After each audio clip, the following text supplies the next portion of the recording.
You're never too busy, too tired, too old, or too anything to pursue your dreams. Welcome to the Distracted Dreamer podcast, where you'll learn how to move all those never-ending distractions aside and chase your dreams with confidence.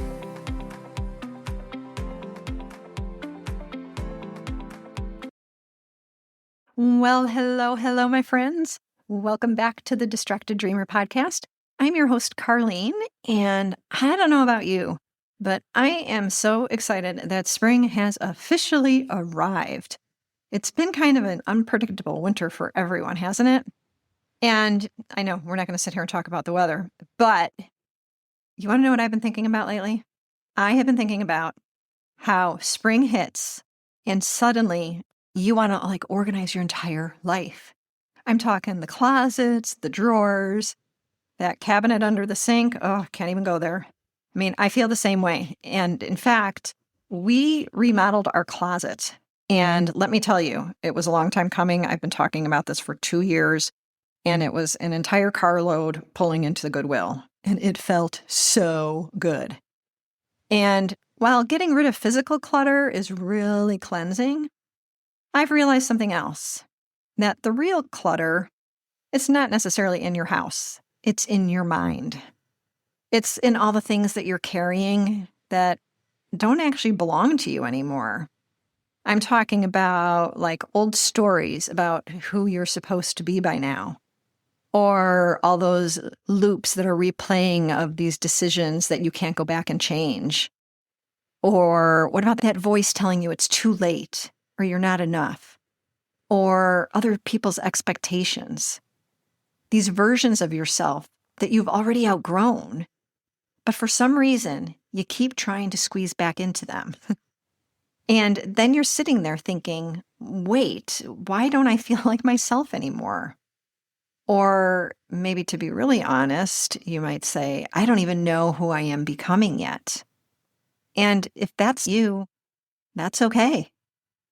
You're just in transition. And I think more of us are here in that transition right now than we realize. Because, it's weird. Nothing is necessarily wrong, but something just doesn't feel right anymore.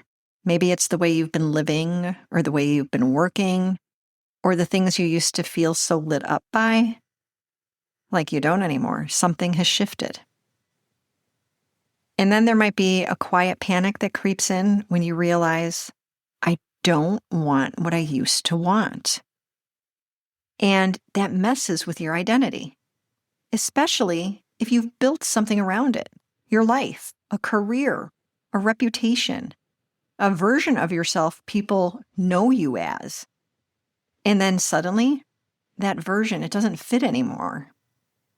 And it's not because you failed at anything, but it's because you grew. And nobody prepares us for that part, for the growth. And that's what we're talking about today.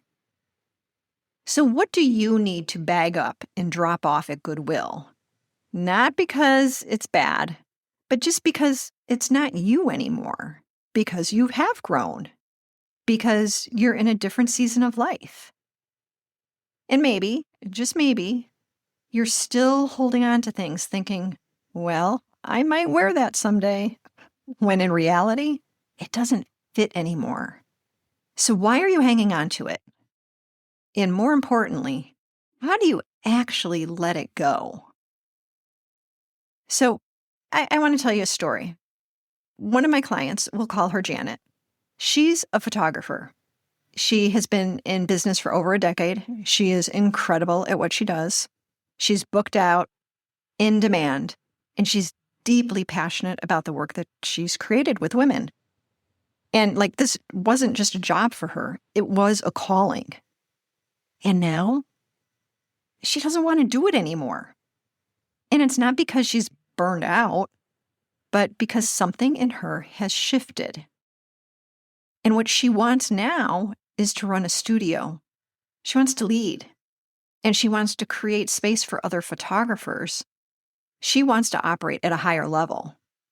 And she's sitting there thinking, who am I to walk away from something that's working? What if I try this and it doesn't work? And what's even the first step? And underneath all of that, yeah, it's fear.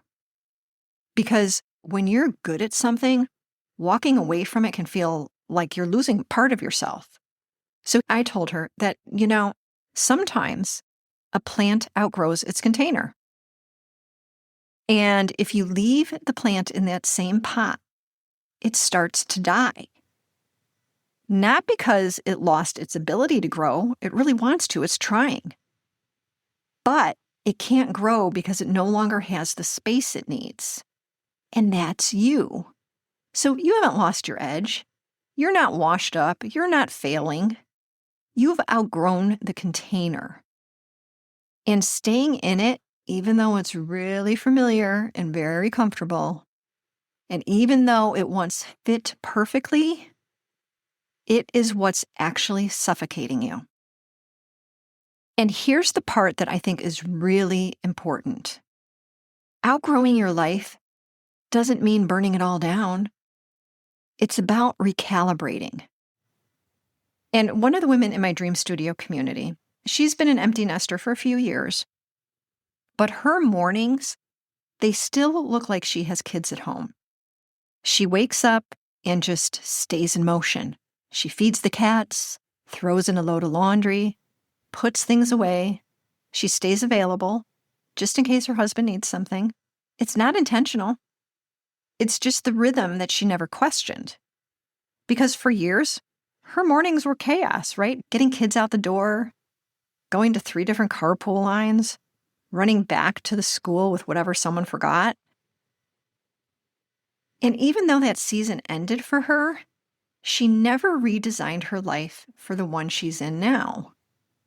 And when we talked about it, she had this moment of realization. Like, wait, I actually have time. Time that isn't already spoken for. And what she wanted was to use that space for herself. And I was like, yes. And most importantly, if on any day someone questions this new rhythm, you tell them, yes, today I'm putting myself first, if that's okay with you, right? Because the greatest gift she can give to herself is to take care of herself, physically and emotionally, to get into a workout routine, to have a moment that is hers before the day starts. And it's like this hidden pocket of opportunity. It's been there all along. It was just buried under the rhythm of her old life. And I remember thinking, wow, how many of us have that? The time, the energy, the space, but we can't even see it because we're living inside patterns that don't match who we are anymore. So here's the thing. It's really hard to notice these little gems of opportunity when you're in it. When you're just moving through your days on autopilot, doing what you've always done, being who you've always been, you don't question it. But what if you just took a step back and became an observer of your own life? Not in a critical, judgy kind of a way, but just being curious and compassionate. Like, let me just see what's actually happening here. And as you start noticing all of the things, you might also realize there are things that you've been carrying mentally that don't fit anymore either. I'm talking about old expectations, old timelines and deadlines, old versions of you. Because you don't have to take all of that with you into what's next. And honestly, one of the hardest parts of all of this is letting go of the very things that are holding you back from the life you actually want to live. Because you know what? It's so easy to pick them back up again. There's almost this separation anxiety from what's familiar, from the stories you've lived inside of, the ones you've built your identity around, even if they don't fit anymore. Think of it like your phone. Remember your first iPhone? The software, it's outdated now. It literally can't support what you need today. And there's no way you'd want to go back and use that version. And your old beliefs and stories, they're the same. So if I were you and I was listening to this, I'd probably be thinking, okay, but how do I actually become an observer of my life? That's a great question, and we're going to talk about that. I'm going to walk you through 4 simple ways to start tuning into the life that you're living so you can begin shifting into one that actually fits you now. Are you ready? Okay. The first step is to start noticing your rhythms. So, what does your day actually look like right now?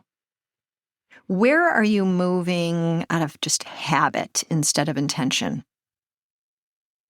So, let me give you an example. Maybe every morning you automatically reach for your phone and scroll for 20 minutes before you even get out of bed. Or maybe you walk into the kitchen and immediately start cleaning up before you've even had your coffee, because that's just what you do. Or maybe you sit down at your computer and you check email first thing, even though it instantly puts you in a reaction mode. Does not feel good. Or you keep saying yes to certain clients or meetings or commitments with family without ever pausing to ask if they still make sense for you. Now, I want to be clear here. None of that is wrong, but it is worth asking. Do I actually want to keep doing it this way? And that leads us to step number 2, which is to pay attention to your energy. Your energy is such an honest indicator, but we override it all the time. So I'm inviting you to start noticing. When do you feel the most like yourself? Maybe you feel really clear and creative in the morning, but you've been filling that time with errands and other people's needs. Or maybe you always feel drained after certain types of work, like those back-to-back Zoom calls, or editing something for hours, or just constantly being on for other people. Or maybe you notice that after scrolling social media for a while, you don't feel inspired. You feel kind of heavy, distracted, or even behind. But on the flip side, maybe you go for a walk, or you move your body, or you sit down to journal, and you feel like you can finally hear yourself think again. That's data. That's your life quietly telling you, I need more of this and less of that.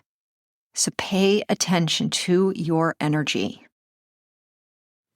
The third thing that you can do is you can look for hidden space. This one is big because most of us feel like we don't have time. That is just something that we hear everybody say, oh my gosh, I have no time. I'm so busy.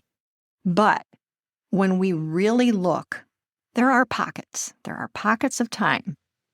So for example, that 30 minutes in the morning that currently gets filled with all those random tasks like feeding the cats and switching the laundry and tidying things that could wait. Or that hour at night that disappears into TV or scrolling.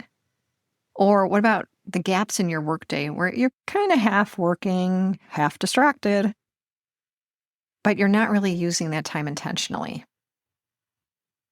Or even emotional space. It's like the energy you're spending worrying about something that isn't actually yours to carry anymore. So it's not about doing more.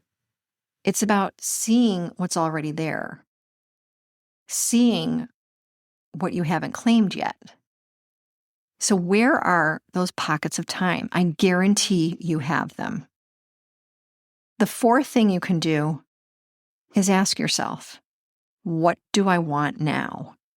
And this is where it all comes together. Because once you see your rhythms, your energy, and your space, you can ask a different question. Not, what should I be doing? But what do I want now? So maybe you realize, I actually want slow mornings, not rushed ones. Or maybe you say, I want to move my body before I give my energy to anyone else.